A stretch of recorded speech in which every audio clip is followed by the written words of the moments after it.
Hello students, welcome to online classes. बच्चों, इस video में हम क्लास 9th का chapter number 6 lines and angles की एक्सरसाइज 6.3 के क्वेश्चंस करेंगे। अभी तक हम एक्सरसाइज 6.2 तक कंप्लीट कर चुके हैं। अगर आप लोगों ने वो वीडियो नहीं देखी है तो प्ले लिस्ट में जाके उन वीडियोज़ को देख सकते हैं। तो आइए स्टार्ट करते हैं एक्सरसाइज 6.3। बच्चों, एक्सरसाइज स्टार्ट करने से पहले आप लोग को ये कुछ टर्म्स है उनके बारे में पता होना चाहिए, जैसे कि angle sum property of a triangle, कि एक ट्रायंगल के जो एंगल्स है उनकी प्रॉपर्टी यानी कि उनका सम की प्रॉपर्टी। और कल ही आप लोगों ने ये प्रूफ भी किया था कि एक ट्रायंगल अगर दे रखा हो तो एक ट्रायंगल के जो तीन एंगल होंगे, एंगल ए बी और सी, इन तीनों एंगल का जो सम है वो कितना होता है बच्चों? 180 डिग्री होता है। किसी भी ट्रायंगल के तीनों एंगल का सम कितना होगा? 180 डिग्री होगा। तो इसको हम क्या बोलेंगे? इस प्रॉपर्टी को, इस थ्योरम को हम बोलते हैं angle sum property of a triangle. Short में बोलेंगे इसे ASPT। तो आप ध्यान रखना, ASPT जब भी हम ये रीज़न लिखेंगे कि ट्रायंगल के तीनों एंगल का सम, जब भी हम चीज़ लिखेंगे कि एंगल ऑफ ए ट्रायंगल का सम 180 डिग्री हो रहा है, तो उसका रीज़न क्या लिखेंगे? ASPT लिखेंगे। दूसरी चीज़ है बच्चों हमारे पास exterior angle, exterior angle of a triangle. ये प्रॉपर्टी भी आप लोगों ने शायद 7th 8th क्लास में ज़रूर पढ़ी होगी। एक्सटीरियर एंगल यानी कि अगर हमारे पास एंगल ए बी सी इस तरह से दे रखा है तो इनको हम बोलेंगे इंटीरियर एंगल यानी कि अंदर के एंगल। और जो ये एंगल बाहर बन रखा है बच्चों, इसको हम लोग कहते हैं एक्सटीरियर एंगल। तो ये जो एक्सटीरियर एंगल होता है यानी कि एंगल 1 नाम देता है इसे, तो ये किसके बराबर होता है? इंटीरियर के अपोजिट एंगल के सम के बराबर। तो इंटीरियर एंगल हमारे ये है, अपोजिट में कौन से? ये दोनों।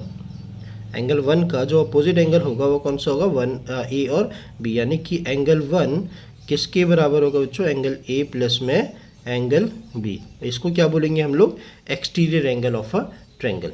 एक्सटीरियर एंगल की प्रॉपर्टी है कि बाहर वाला जो एंगल होता है वो अंदर वाले के, सामने वाले के दोनों एंगल के सम की बराबर होता है। और तीसरी चीज़ है बच्चों हमारे पास बाइसेक्टर। बाइसेक्टर मतलब क्या होता है? बाई मतलब होता है 2 और सेक्टर मतलब सेक्शन, मतलब दो पार्ट में इसे तोड़ना, डिवाइडिंग इन 2 पार्ट्स। अब वो एंगल को डिवाइड करे या फिर एक लाइन को डिवाइड करे, एक ही बात है। बाइसेक्टर मतलब दो पार्ट में डिवाइड करना, दो इक्वल पार्ट में डिवाइड करना। फॉर एग्जाम्पल, मैंने एक एंगल दे रखा है 60 डिग्री का, मान लेते हैं ये एक 60 डिग्री का एंगल है। अब इस 60 डिग्री के एंगल को ABC नाम देते हैं इसका। इस 60 डिग्री एंगल को मैं बाइसेक्ट कर रहा हूँ। बाइसेक्ट मतलब दो इक्वल पार्ट में डिवाइड कर रहा हूँ इस तरीके से। तो ये क्या हो गया इसका? ये B और E जो लाइन है ये इस एंगल का बाइसेक्टर हो गया, यानी कि इसको दो इक्वल पार्ट में डिवाइड कर दिया। ये भी 30 डिग्री हो जाएगा और ये भी कितना हो जाएगा? 30 डिग्री हो जाएगा। तो बच्चों ये तीनों चीज़ें आपको पता होनी चाहिए। अब स्टार्ट करते हैं अपनी एक्सरसाइज। क्वेश्चन नंबर फर्स्ट है बच्चों, इन फिगर 6.39 फिगर ये दे रखी है हमें। Side QP RQ and triangle PQ are produce to point S and T respectively. PQ और RQ को T और S पॉइंट तक प्रोड्यूस कर रखा है। प्रोड्यूस कर रखा मतलब बढ़ा रखा है। इफ़ ट्रायंगल SPR यानी कि ये वाला एंगल कितना दे रखा है हमें? 135 दे रखा है। ये कौन सा एंगल हो गया? एक्सटीरियर एंगल हो गया। बाहर बन रखा है तो exterior angle. And angle PQT यानी कि ये वाला एक्सटीरियर एंगल, ये भी कितना दे रखा है? 110 डिग्री। Find angle PRQ। तो PRQ ये वाला एंगल हमें फाइंड आउट करना है। तो ये रहा हमारा फिगर। हमें एंगल दे रखा है SPR दे रखा है 135 डिग्री, PQT दे रखा है 110 डिग्री। और हमें फाइंड कौन सा करना है? हमें फाइंड करना है बच्चों एंगल R। तो इसको हम दो तरीके से कर सकते हैं और दोनों ही तरीके बहुत आसान है।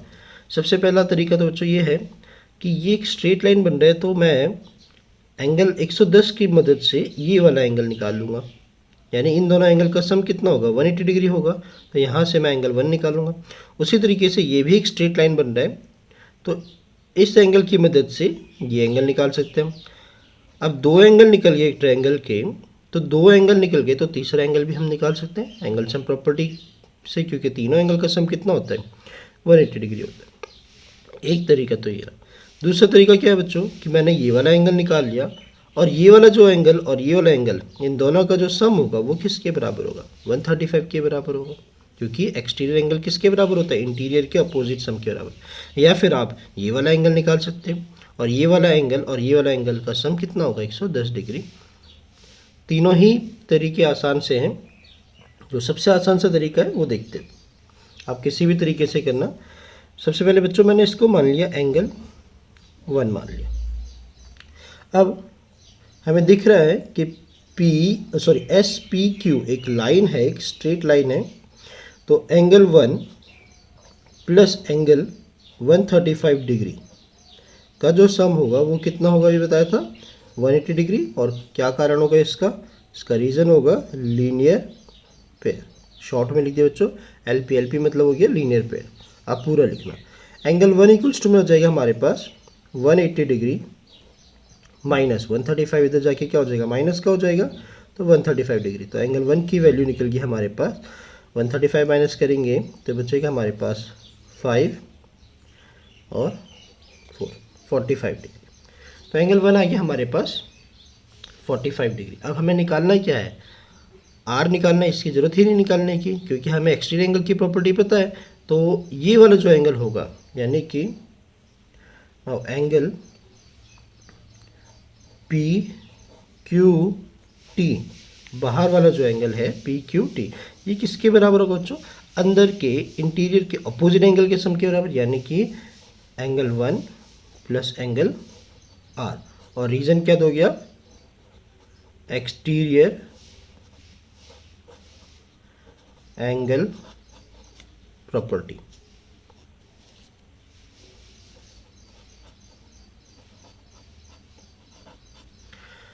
अब यहाँ से हम एंगल आर की वैल्यू निकालेंगे। तो एंगल 1 पी क्यू टी हमें दे रखा है 110 डिग्री इक्वल्स टू में एंगल 1 अभी हमने कैलकुलेट किया था, कितना आया था 45 डिग्री प्लस में एंगल आर। तो एंगल 145 डिग्री माइनस में हो जाएगा, तो 110 minus 45 degree, 110 degree minus 45 degree equals to में एंगल आर, यानी कि एंगल आर आ गया बच्चों हमारे पास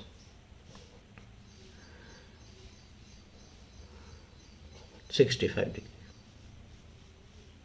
65 डिग्री हमारे पास आंसर आ गया। तो था आसान सा बिल्कुल। इसी तरीके से आप दूसरे तरीके से भी कर सकते थे कि हमने ये वाला एंगल भी निकाल लिया और इन तीनों का जो सम होगा वो 180 डिग्री होगा एंगल सम प्रॉपर्टी लगा के। आइए बढ़ते हैं नेक्स्ट क्वेश्चन की तरफ। नेक्स्ट क्वेश्चन हमारे पास क्वेश्चन नंबर 2 है। क्वेश्चन नंबर 2 है बच्चों हमारे पास, इन फिगर 6.40, ये फिगर दे रखी है 6.40, एंगल x इक्वल्स टू में 62 degree, angle x equals to 62 degree and angle X Y Z equals to 54 degree. X Y Z मतलब ये वाला एंगल हमें दे रखा है 54 degree. Y O and Z O are the bisector of angle X Y Z and X Z Y. Y O ये जो line है और जेड ओ ये दोनों की दोनों हमें बाइसेक्टर दे रखी है। बाइसेक्टर मतलब बताया था आपको, बाइसेक्टर मतलब दो इक्वल पार्ट में डिवाइड करना, यानी कि जैसे ये एंगल 54 दे रखा है तो इसने क्या कर दिया, इसे दो इक्वल एंगल में डिवाइड कर दिया, यानी कि 27 और 27। अब हमें फाइंड क्या करना है, find angle O Z Y, O Z Y, यानी ये छोटा वाला एंगल फाइंड करना है हमें, और दूसरा वाई ओ जेड यानी कि ये वाला ओ वाला एंगल हमें फाइंड आउट करना है। तो बच्चों गिवन है हमें एंगल एक्स कितना दे रखा है हमें 62 डिग्री दे रखा है, एंगल वाई दे रखा है 54 डिग्री, और दे क्या रखा था और कि O Y and O Z are bisector of angle Y and angle Z. O Y और ओ जेड क्या दे रखे, बाइसेक्टर दे रखे। हमें फाइंड क्या करना था, ओ जेड वाई एंगल और वाई ओ जेड, ये वाला एंगल हमें फाइंड आउट करना है। तो बच्चों काफ़ी आसान सा है। सबसे पहले हम क्या करेंगे कि हमें एक ट्रायंगल दिख रहा है, ट्रायंगल एक्स वाई जेड। अब ट्रायंगल एक्स वाई जेड के दो एंगल हमें दे रखे हैं, तो क्या मैं तीसरा एंगल जेड निकाल सकता हूँ? तो बिल्कुल हाँ, निकाल सकते हैं हम तीसरा एंगल जेड। कैसे? Angle sum property of a triangle लगा के। तो सबसे पहले in triangle X Y Z, कौन से ट्रायंगल में देख रहे हैं हम, एक्स वाई जेड यानी कि बड़ा ट्रायंगल। तो एक्स वाई जेड में हमें दिख रहा है कि एंगल एक्स प्लस में एंगल वाई प्लस में एंगल जेड कितना होगा बच्चों, 180 डिग्री होगा। और रीज़न क्या होगा इसका, ए एस पी टी, क्या बताया था, ए एस पी टी यानी कि angle sum property of a triangle. Angle sum property of a triangle मतलब एक ट्रायंगल के तीनों एंगल का सम कितना होता है, 180 डिग्री होता है। तो एंगल एक्स की वैल्यू कितनी है हमारे पास, एंगल एक्स की वैल्यू है 62 डिग्री प्लस में एंगल वाई कितना है हमारे पास 54 डिग्री, और यहाँ से हम एंगल जेड को कैलकुलेट करेंगे इक्वल्स टू में 180 डिग्री। 62 और 54 दोनों को मिला के कितना आ गया हमारे पास 116 डिग्री, प्लस में एंगल जेड इक्वल्स टू में 180 डिग्री। तो एंगल जेड की वैल्यू आ गई बच्चों हमारे पास 180 डिग्री माइनस 116 डिग्री, यानी कि एंगल जेड बन जाएगा हमारे पास 464 डिग्री। तो एंगल जेड की वैल्यू क्या आ गई हमारे पास 64 डिग्री। पर हमें एंगल जेड नहीं फाइंड आउट करना था, हमें क्या फाइंड आउट करना था ओ जेड वाई, यानी कि ये छोटा वाला एंगल फाइंड करना था। जेड हमारा क्या है, पूरा बड़े वाले ट्रायंगल का बड़ा वाला एंगल है। अब ओ जेड वाई एंगल किसके बराबर होगा, ये होगा बच्चों हाफ ऑफ एंगल जेड के बराबर। क्यों हाफ ऑफ एंगल जेड के बराबर होगा, क्योंकि जो ओ जेड था, जो ये ओ जेड है ये क्या था, बाइसेक्टर था। बाइसेक्टर यानी कि एंगल जेड को इसने दो इक्वल पार्ट में डिवाइड कर रखा है। तो मैं कह सकता हूँ कि ओ जेड वाई किसके बराबर है, हाफ ऑफ एंगल जेड के बराबर है, यानी कि हाफ ऑफ 64 का आधा कर दो तो ये बन जाएगा बच्चों हमारे पास 32 डिग्री। तो एंगल ओ जेड वाई हमारे पास निकल गया 32 डिग्री। अब हमें कौन सा एंगल निकालना है, अब हमें निकालना है एंगल ओ, ये वाला एंगल निकालना है। अब ये एंगल हमारा बन रहा है ट्रायंगल ओ वाई जेड में, ओ वाई जेड। अब इस ट्रायंगल की बात करें तो इस ट्रायंगल का हमें सिर्फ एक ही एंगल पता है, दूसरा एंगल अगर निकल जाए तो हम तीसरा एंगल भी निकाल लेंगे। तो दूसरा एंगल कहाँ कौन सा दे रखा है, ये वाला एंगल ओ वाई जेड। तो बस इसकी बात करते हैं पहले। एंगल ओ वाई जेड किसके बराबर होगा बच्चों, ये होगा हाफ ऑफ एंगल वाई के बराबर। जैसे ये हाफ ऑफ एंगल जेड था तो ये क्या है हाफ ऑफ एंगल वाई, क्योंकि ओ वाई भी क्या दे रखा है, बाइसेक्टर दे रखा है। तो यहाँ से हमारा एंगल निकल जाएगा हाफ ऑफ वाई कितना दे रखा है 54, तो दोनों कैंसिल आउट हो गया, आ गया हमारे पास 27 डिग्री। तो angle O Y Z equals to में 27। अब ये 27 निकल गया, ये 32 निकल गया, एक ट्रायंगल के दो एंगल निकल गए, तो तीसरा एंगल हम निकाल सकते हैं एंगल सम प्रॉपर्टी से। तो कौन सा ट्रायंगल देख रहे हो, in triangle O Y Z, angle O plus में angle O Y Z plus angle O Z Y किसके बराबर 180 डिग्री। और रीजन क्या होगा A S P T, reason लिखना बहुत ज़रूरी है, रीजन जरूर लिखा करें। तो एंगल ओ कैलकुलेट करेंगे, तो एंगल ओ प्लस में एंगल ओ वाई जेड कितना है हमारे पास 27 डिग्री, प्लस में ये हमारे पास 32 डिग्री इक्वल्स टू में 180 डिग्री। तो एंगल ओ आ जाएगा बच्चों हमारे पास 180 डिग्री माइनस, इन दोनों को प्लस करके दूसरी साइड भेजेंगे तो माइनस हो जाएगा। तो इन दोनों का सम कितना आ जाएगा हमारे पास, ये आ जाएगा 59, यानी कि एंगल ओ आ गया हमारे पास 1 तो 121 डिग्री। तो बच्चों प्रॉपर्टी आपको याद होनी चाहिए और किस तरीके से अप्लाई करना है वो पता होना चाहिए, फिर आप आराम से आप क्वेश्चन कर सकते हो, समझ सकते हो।